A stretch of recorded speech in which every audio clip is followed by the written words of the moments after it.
If you learn this one driving skill, it can save your life and your car. I'm talking about being able to regain control when your car starts sliding. Today we're going to be talking about the very poorly named mistake, overcorrecting. That term just doesn't even make any sense. The term overcorrecting is so confusing, it's like saying, I failed my English paper because my teacher overcorrected it.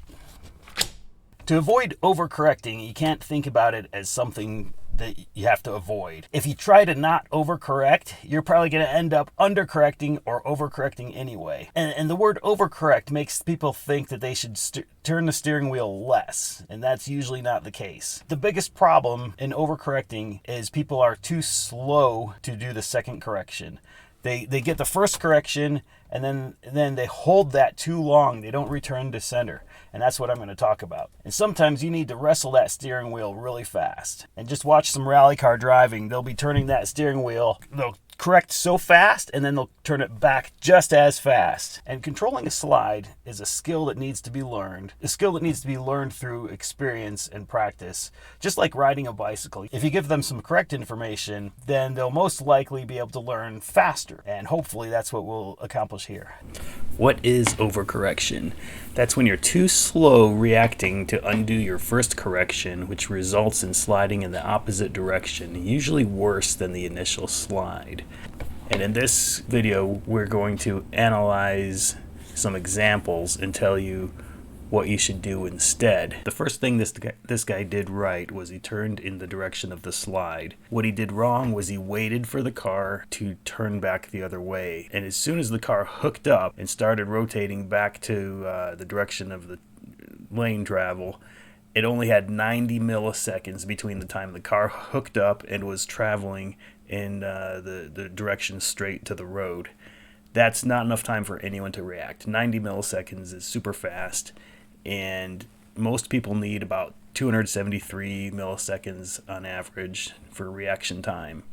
Now, if this was a rear-wheel drive car, taking your foot off the gas is a mistake because that'll make the back end hook up real fast. He should have kept his foot on the gas, not maybe just modulated a little bit, let off just a hair.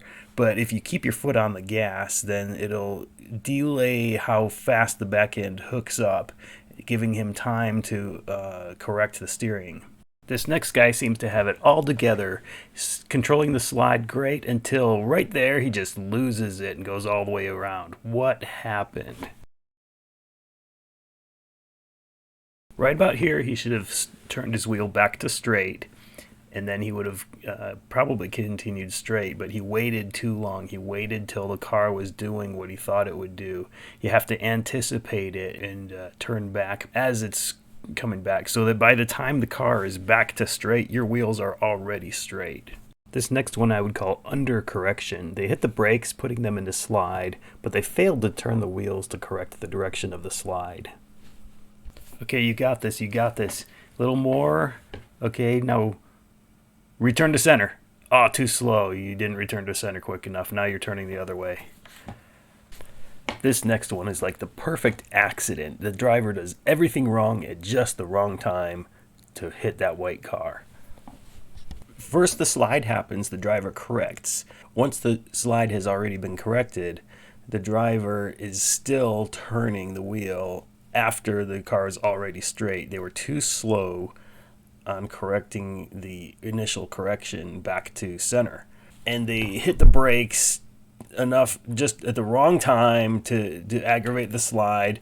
It keeps on rotating left again, even though the initial slide was turning to the right. Now they're turning to the left.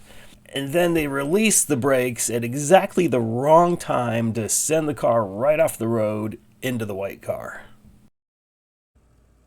This car hits the brakes, slides left, and corrects right.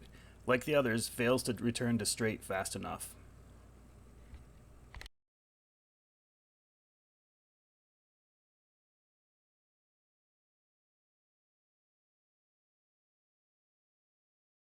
Now, when my son was learning how to drive, we never practiced this skill of overcorrecting in person. But the first time it happened to him, the back end of the car start to lose grip and start to slide. He was able to correct it without going off the road, without panicking.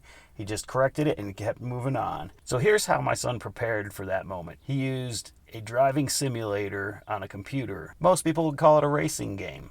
It was actually a driving simulator disguised as a racing game. So you can practice those situations on the computer without risking life or property.